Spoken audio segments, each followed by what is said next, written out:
आदाब, नमस्कार। मैं वसीम अख्तर और आप देख रहे हैं द लीडर हिंदी। यूपी के जिला बरेली में सनसनीखेज, दर्दनाक और चौंकाने वाली घटनाएं सामने आई हैं। सुहाग रात से पहले ही दुल्हन दूल्हे को बेहोश करके जेवर और नकदी लेकर फरार हो गई।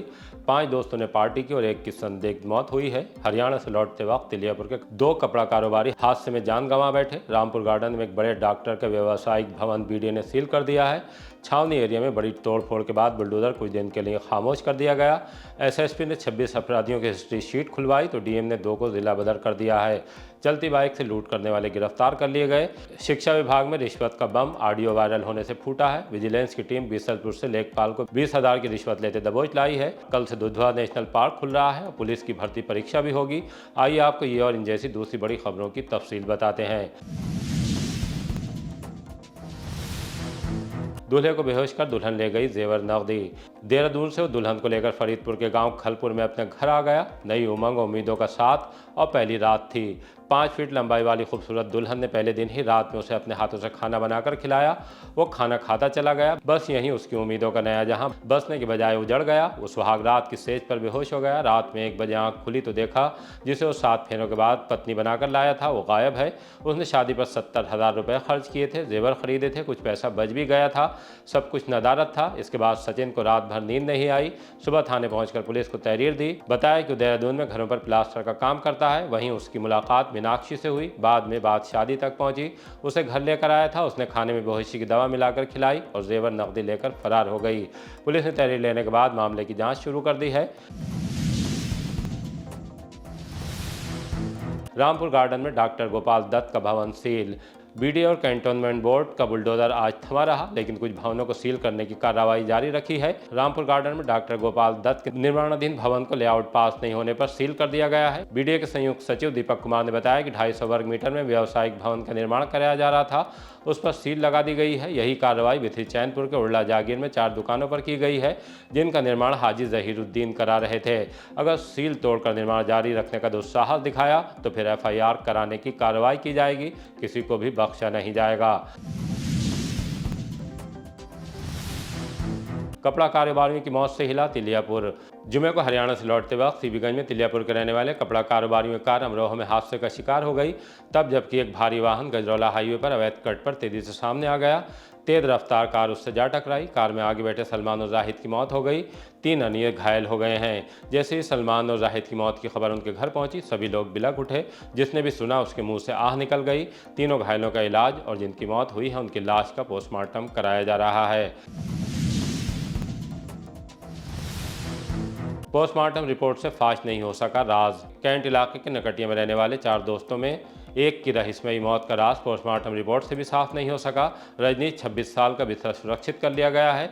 मामला यह है कि एक बड़ी कंपनी के लिए वर्क फ्रॉम होम करने वाला रजनीश अपने 3 दोस्तों शेखर, शकील, हैप्पी के साथ दारू पार्टी के लिए गया था। रात में घर लौटने पर उसकी हालत अच्छी नहीं थी। बाथरूम में गिरा और बेहोश हो गया। घर वाले इलाज के लिए उसे अस्पताल ले गए, जहाँ डॉक्टरों ने मृत घोषित कर दिया। जहर की आशंका के सबब पुलिस को इत्तला दी गई। पुलिस ने लाश को कब्जे में लेकर पोस्टमार्टम के लिए भेज दिया। रजनीश के 3 दोस्तों को हिरासत में लेने के बाद उनसे पूछताछ की जा रही है। नितेश, कहाँ रहते हैं आप? नगटिया। क्या हुआ था भाई के साथ में? ऐसा हुआ था, ये लोग गए थे दारू पार्टी करने। शाम को 9 बजे निकले थे ये लोग, 8:30 से 9 के बीच में।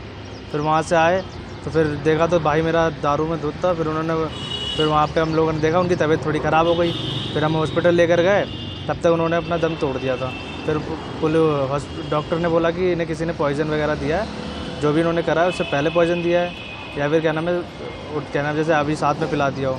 किन लोगों के साथ में पार्टी करने गए थे? अपने दोस्तों के साथ ही गए थे। क्या नाम है, कहाँ के रहने वाले हैं? एक का नाम शेखर है, एक का नाम शकील है, एक का नाम हैप्पी है। कहाँ के रहने वाले हैं? ये सब हमारे नगटिया क्षेत्र के रहने वाले हैं। कब का हादसा है? कल का। क्या करता था भाई आपका? इंटरनेशनल प्रोसेस था, उनका कंपनी में जॉब करते थे, वर्क फ्रॉम होम। तो ये पहली बार पार्टी करने गए थे, इससे पहले भी पहले भी जाते थे, ये इनका पहली बार नहीं था, बहुत बार जा चुके थे। तो किसी से इन तीनों दोस्तों में से किसी की रंजिश वगैरह? पता नहीं, अभी तो ऐसा कुछ नहीं, सब दोस्त बढ़िया थे, घर पे आना जाना था, पता नहीं क्या है। किसी पर शक? नहीं, ऐसा कुछ नहीं। क्या लगता है भाई को? अभी तो कुछ अभी हमने उनको पुलिस के हवाले किया, उन लोगों को जिनके साथ गए थे। अब वो पुलिस वाले देखेंगे क्या है क्या। तीनों पकड़ गए? तीनों पकड़ गए। चलती मोटरसाइकिल से लूट करने वाले अरेस्ट। बारादरी थाने की पुलिस ने फिर एक गुड वर्क किया है। 2 कम उम्र वाले लड़कों को गिरफ्तार करके उनसे कई घटनाएं खोली हैं। पुलिस के मुताबिक नशे और जुए के आदी हैं। अपने इस शौक को पूरा करने के लिए बाइक से रास्ते में मोबाइल और पर्स वगैरह छीन कर फरार हो जाते थे। उन्होंने कमल टाकिस के पास रहने वाले राकेश कुमार गुप्ता, हरुनगला के जयोम शुक्ला का मोबाइल छीन लिया था। पकड़े गए अनमोल और मोहम्मद यूनुस ने ये वारदात कबूल की हैं। दोनों फतेहगंज पश्चिमी के मोहल्ला अंसारी के रहने वाले हैं। उनसे स्प्लेंडर मोटरसाइकिल, चैन, 1970 रुपए और एक तमंचा और कारतूस बरामद हुआ है। एसएसपी ने खुलवाई 26 अपराधियों की history sheet. SSP Anurag Arya के निर्देश पर 26 शातिर अपराधियों की बी क्लास हिस्ट्री शीट खोली गई है। इनमें एक कांग्रेस नेता समेत पुराने बदमाश शामिल हैं, जिन पर हत्या, लूट, गोकशी, एनडीपीएस एक्ट और मादक पदार्थ तस्करी जैसे गंभीर मामले दर्ज हैं। सबसे ज्यादा 15 मुकदमे बहड़ी के नदीम उर्फ टार्जन पर हैं, जबकि इस्लाम नगर के मोनिस उर्फ टाइटल पर 12 मुकदमे हैं। शीशगढ़, देवरनिया, भमौरा और बहेड़ी थाना क्षेत्र में गौकशी और ड्रग तस्करी के मामले सबसे ज्यादा पाए गए हैं। एसएसपी अनुराग आर्य ने बताया कि सभी हिस्ट्री शीटर की विशेष निगरानी रखी जा रही है। जो भी अब किसी वारदात में शामिल पाया गया उसे जेल भेजने में देर नहीं होगी। डीएम ने भय फैलाने में 2 को किया जिला बदर। उत्तर प्रदेश गुंडा नियंत्रण अधिनियम 1970 के अंतर्गत डीएम अविनाश सिंह ने 2 अपराधियों को जिला बदर किया है, जबकि 4 को हाजिरी के लिए पाबंद कर दिया है।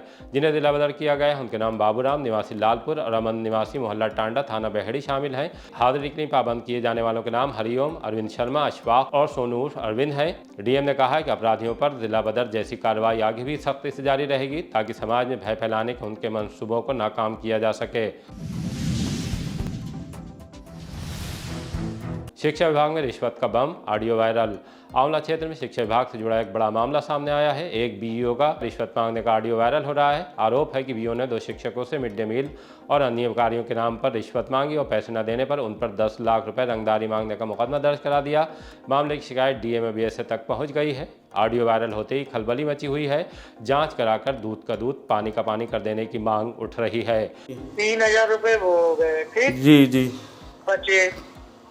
और दूसरा 5 दिन ये मुझसे पूछ के गया था 4-5 दिन के लिए, जी तो 4-5 हजार रुपए ये हो गए, ठीक है। जी उससे कह देना इज्जत के साथ भिजवा दे, जी ठीक है। जी जी ठीक है, ठीक ठीक ठीक आप उस दिन से तो मैंने उससे कोई बोला नहीं था, जी लेकिन उस आदमी को मेरे पास लाना नहीं कभी। जी जी जो अपना वादा भूल जाए। ये तुम्हारे साथ जब आया था जी उसमें मैं टेंशन में था, ये पैसा सब लेके आया था। जी और जब बाहर निकला था कह रहा था मैं आ रहा हूँ 1 मिनट के लिए, पैसा निकालने के लिए गया था। जी 2000 रुपए केवल दे के गया था, जी ठीक है। उससे कह दीजिएगा 2 दिन के अंदर, जी मतलब कि दे जाए, मुझे जरूरत है। जी जी ठीक जरूरत अब समझते ही हो, जब कोई आता है कहीं कुछ न कुछ करना पड़ता है, जी जी ठीक है। नहीं तो इसको बहुत दिक्कत हो जाएगी। जी तो जी बात को फोन पे मत करिएगा कि सर ये आपने ऐसा किया वैसा किया। बीसलपुर के लेखपाल को रिश्वत लेते पकड़ लाई विजिलेंस। बरेली की विजिलेंस टीम ने बीसलपुर तहसील के लेखपाल को 10,000 रुपए की रिश्वत लेते रंगे हाथों पकड़ लिया।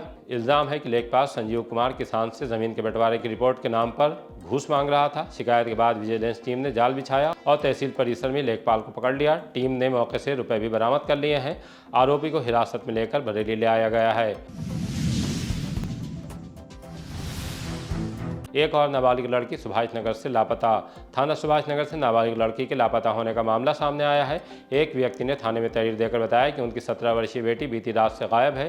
परिजनों ने तलाश की तो पता चला कि श्यामगंज हाता फाल्तूनगंज निवासी हिमांशु उनकी बेटी को बेला फुसलाकर अपने साथ ले गया है। जब परिजन हिमांशु के घर पहुंचे तो वहां ताला बंद मिला और पूरा परिवार लापता था। आरोप है कि लड़की को ले जाने में हिमांशु के साथ उसका बहनोई पंकज और विष्णु भी शामिल हैं। पुलिस ने तहरीर के आधार पर रिपोर्ट दर्ज करने के बाद जाँच शुरू कर दी है। डॉक्टर को फोन करके कौन दे रहा धमकियां। इज्जतनगर थाने के इलाके में रहने वाले डॉक्टर विवेक गुप्ता को लगातार धमकी भरे फोन कॉल्स से परेशान किया जा रहा है। उनकी पत्नी ऐश्वर्या गुप्ता ने एसएसपी से कार्रवाई की मांग की है। उन्होंने बताया कि उनके पति गंभीर बीमारी से जूझ रहे हैं। उनकी एक किडनी भी पहले ही निकाली जा चुकी है। इस बीच कुछ लोग फोन करके धमका रहे हैं। उन पर पहले झूठा मुकदमा भी दर्ज कराया जा चुका है। 25 अक्टूबर को डॉक्टर विवेक को टिंकू महाजन के नाम से कॉल करके जान से मारने की धमकी दी गई है। 28 केंद्रों पर होगी पुलिस की भर्ती परीक्षाएं। 1 और 2 नवंबर को 2 बड़ी पुलिस भर्ती परीक्षाएं 28 परीक्षा केंद्रों पर होंगी, जिनमें करीब 13,000 अभ्यर्थी शामिल होंगे। कंप्यूटर ऑपरेटर ग्रेड A के पदों पर सीधी भर्ती 2023 की लिखित परीक्षा 1 नवंबर को और पुलिस उपनिरीक्षक गोपनीय, पुलिस सहायक उपनिरीक्षक लिपिक और पुलिस सहायक उपनिरीक्षक लेखा के पदों की परीक्षा 2 नवंबर 2025 को आयोजित की जाएगी। इन परीक्षाओं के लिए पुलिस प्रशासन ने सुरक्षा और शुचिता के लिए कड़े इंतजाम किए हैं। सरदार पटेल जयंती पर दौड़े अफसर और नेता। लौह पुरुष सरदार वल्लभ भाई पटेल की 150वीं जयंती पर रन फॉर यूनिटी का आयोजन पुलिस लाइन्स और पटेल चौक से किया गया। पुलिस लाइन्स पर सुबह एडीजी रमित शर्मा ने हरी झंडी दिखाकर रैली को शुरू कराया। पुलिस के जवान, छात्र और एनसीसी कैडेट से एडीजी ने सरदार पटेल से प्रेरणा लेने का आह्वान किया। गांधी उद्यान पहुंचकर संपन्न हुई रन फॉर यूनिटी के माध्यम से एकता और अखंडता का संदेश दिया गया। इसमें डीआईजी अजय कुमार सानी, SSP Anurag Arya, SP city मानुष पारिक, एसपी ट्रैफिक मोहम्मद अकमल खान इत्यादि अफसर शामिल रहे। पटेल चौक से आरंभ हुई रन फॉर यूनिटी पदयात्रा में डीएम अविनाश सिंह, सीडीओ देवयानी, जनप्रतिनिधि और भाजपा नेता शामिल रहे। बरेली कॉलेज पहुंचने पर वहां वृक्षारोपण किया गया। लोकल फॉर वोकल मेले का आयोजन भी हुआ।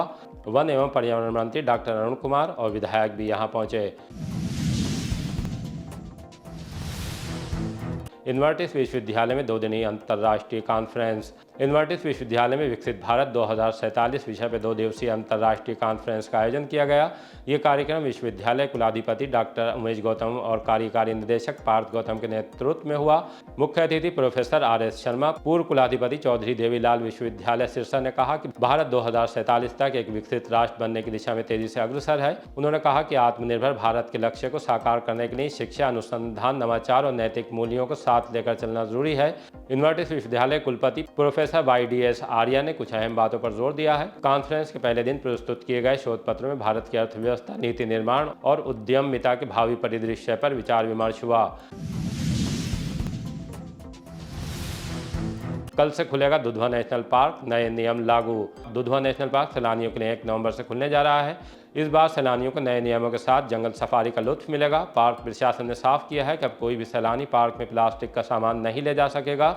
दुधवा को पूरी तरह सजाया संवारा जा चुका है। VIP गेस्ट हाउस और कैंटीन को भी नया रूप दिया है। थारू महिलाओं के हस्तशिल्प उत्पाद इस बार भी सैलानियों को आकर्षित करेंगे। वन मंत्री डॉक्टर अरुण कुमार सक्सेना कल वहां पहुंचकर सुबह 8:30 बजे नए पर्यटन सत्र का शुभारंभ करेंगे। टाइगर फाउंडेशन की बैठक में एंट्री फीस और नए शुल्कों को लेकर भी चर्चा की गई। पहले दिन सैलानियों के लिए जंगल भ्रमण निःशुल्क रखा गया है। हज यात्रा की दूसरी किस्त को तिथि आगे बढ़ाई। हज कमेटी ऑफ इंडिया ने हज यात्रा 2026 के लिए हज यात्रियों को दूसरी किस्त जमा करने का एक और मौका दिया है। अंतिम तिथि को बढ़ाकर 7 नवंबर 2025 कर दिया गया है। इससे पहले ये तिथि 31 अक्टूबर निर्धारित थी। दूसरी किस्त के रूप में आवेदक को 1.25 लाख रुपए जमा करने होंगे। आवेदक अपनी लॉगिन ID से credit card, debit card, net banking व UPI के माध्यम से भुगतान कर सकते हैं। पे इन स्लिप या ऑनलाइन रसीद का रेफरेंस नंबर अंकित करते हुए 10 नवंबर 2025 तक राज्य हज समिति कार्यालय लखनऊ में जमा करना अनिवार्य होगा। पुलिस ने दबोचे मुरादाबाद के बाइक चोर। शाही थाने की पुलिस ने अंतर जनपदीय बाइक चोर गैंग के 4 सदस्यों को गिरफ्तार करके उनसे 2 बाइक और 1 स्कूटी बरामद की है। पुलिस के मुताबिक पकड़े गए 4 में से 2 चोर मुरादाबाद में सिविल लाइन्स थाने के काजीपुरा के रहने वाले हैं। एक का नाम आकाश पुत्र वीरपाल और दूसरे का नितिन पुत्र किशन लाल है।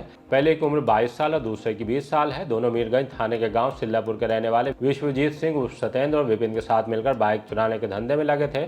पुलिस ने चारों को धनेटा शीशगढ़ मार्ग से पकड़ा है। सीओ इस गैंग के बारे में क्या जानकारी दे रहे हैं, आइए आपको सुनवाते हैं। दिनांक 30/31/2025 की रात्रि संदिग्ध वाहन चेकिंग के दौरान थाना शाही पुलिस ने धनेटा शीशगढ़ मार्ग से ग्राम बफरी बुजुर्ग मोड़ पर 4 अंतर जनपदीय वाहन चोर गिरफ्तार किए हैं। इनके नाम हैं आकाश पुत्र वीरपाल 22 वर्ष, नितिन पुत्र किशन पाल 20 वर्ष, निवासीगण ग्राम काजीपुरा, थाना सिविल लाइन मुरादाबाद, तथा विश्वजीत उर्फ सत्येंद्र पुत्र मंगेराम उम्र 35 वर्ष, विपिन पुत्र धर्मवीर उम्र 23 वर्ष, निवासीगण सिल्लापुर, थाना मीरगंज, बरेली हैं।